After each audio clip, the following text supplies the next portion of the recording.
The 90s honestly have always seemed like the funnest decade to grow up and be a young person just because of their setup with technology. I love the idea of having a flip phone when you're out and a landline at home. Oh my god, he's online! Can he see me?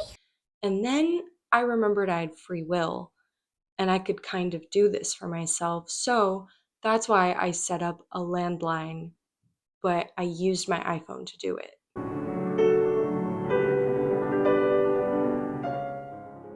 In spring, I used a flip phone for about 3, 4 months, and it was truly like a life changing experience.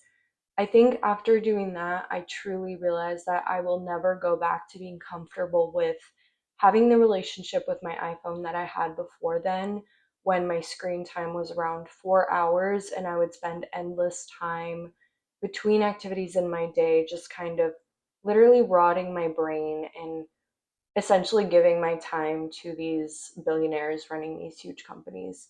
So I am on a mission to redefine my relationship with technology and find something that works without giving up some of the conveniences of an iPhone that I truly do really need right now, as I am living in New York City and I unfortunately just do need a smartphone in a lot of different scenarios, so I'm unable to live that flip phone life that I'm meant to live.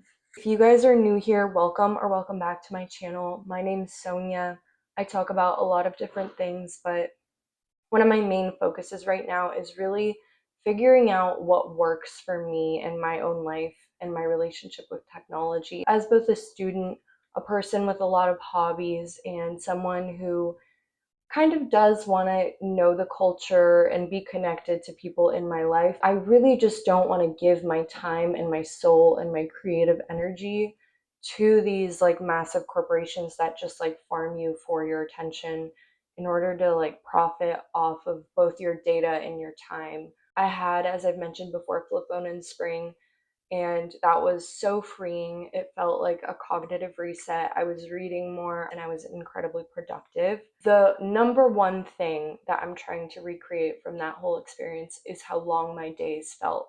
The amount of free time that we are willingly giving to these devices is something that is really easy to kind of not realize, but once you go without it, you're like, oh my God, I suddenly have time to do everything that I love and want to do, and I have the attention span to read and learn and be curious. And it honestly just felt like getting my life back when previously I felt like I literally had given up partial ownership of my own autonomy to these billionaire companies. So today I will be talking about kind of my new plan for my iPhone to kind of make it feel as much like a flip phone as possible.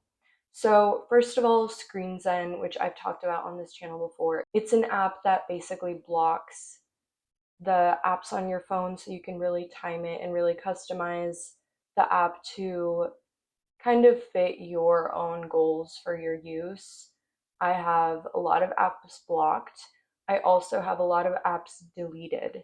I had to examine what really is convenience based necessity and true necessity.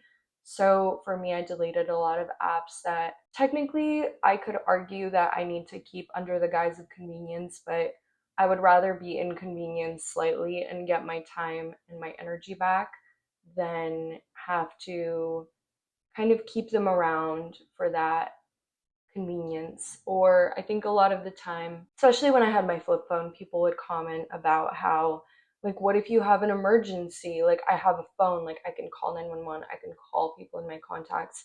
I don't know what sort of emergency would necessitate me having a smartphone necessarily. And I think that these tech companies have really convinced us that a lot of the things that are convenient are necessary for our safety. And now it's getting even more dangerous with facial recognition AI and companies like Palantir, who can really, really harm you in the future.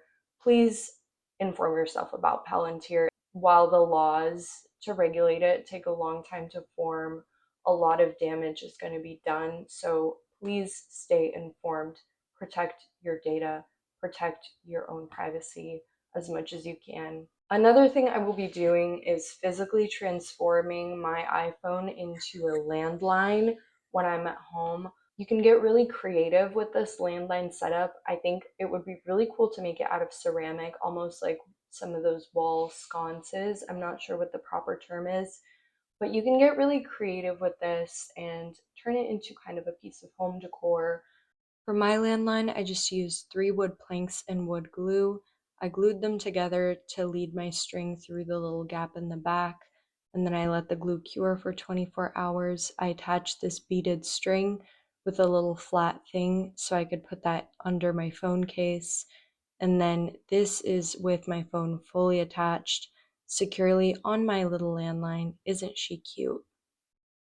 I am choosing to put it in my bedroom for now, far from my bed. I was debating initially to make my bedroom a clanker free zone. I actually just put away my Google Home and unplugged it. I don't want that anymore.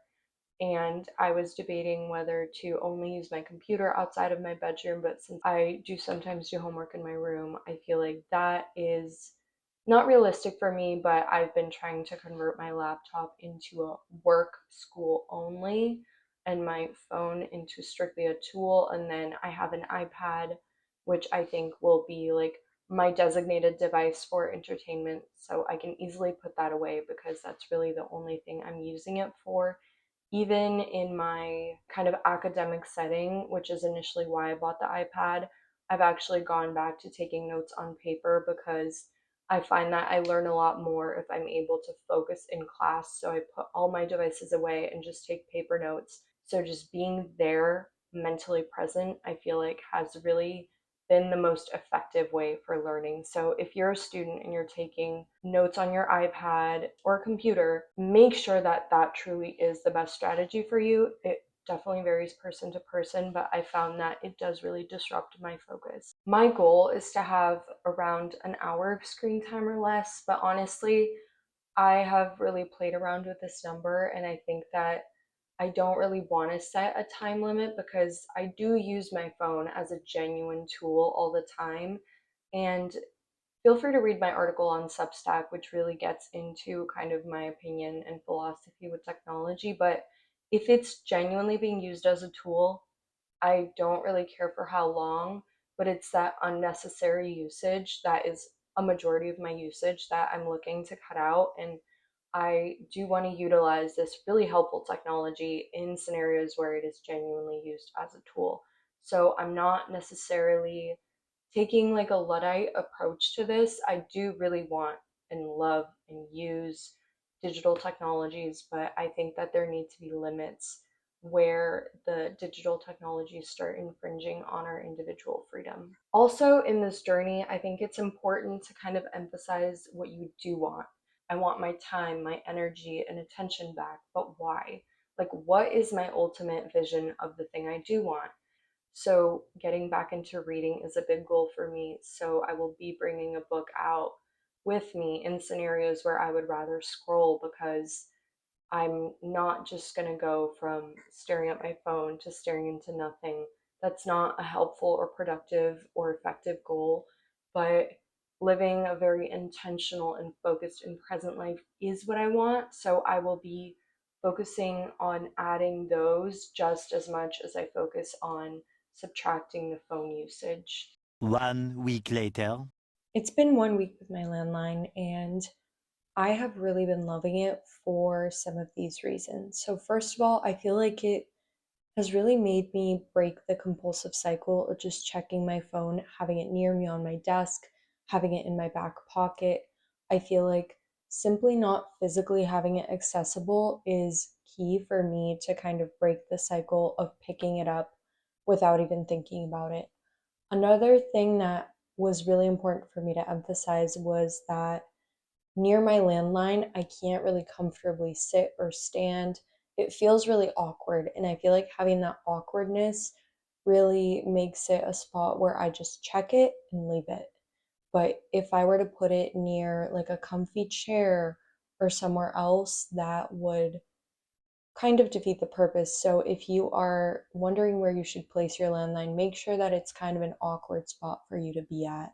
I've also noticed that I just have more time, more energy to do the things that I want to do. I've been procrastinating less. I've been more productive, getting more done. I've been reading my book more. I feel like it is almost like a muscle, and the more we tell ourselves that we can't do things, the more we outsource things to AI. It's almost like speaking a language, like you use it or lose it. So every time you outsource something to AI or technology, or you just see yourself as incapable, you kind of incapacitate yourself and become reliant on these technologies. So it's always painful and uncomfortable and inconvenient to step back. But when you adjust to like your normal as a human being and like as the creature that you are built to be, it is so much easier and freeing to exist as a person in your body. I think we really need to redefine necessity because bones have become almost this like essential, which is really unfortunate because we've given up a lot of our freedoms. I keep hearing people say that inconvenience is the price you pay for community. And I think that this can translate to technology because inconvenience is the price you pay for your agency, for your own ability to have control and dictate your own life, your own time, your own opinions, and kind of stepping back from algorithms all the time can really help you step into yourself and actually individuate as a young person, love being inconvenienced, and say no to the convenient instant gratification that devices lure you in with. I feel like often this safety and convenience is almost a sugarcoating of a much more nefarious agenda that is typically just like a profit driven agenda. So keep boycotting these technologies, use them to your advantage. They are tools for you, you are not tools for them. Anyway, I'll see you guys in my next video. And if you build a landline, please let me know how it goes. Please send photos. I know that so many of you guys are creative, so I would love to see photos of your landlines and the masterpieces that you create. I'll see you soon.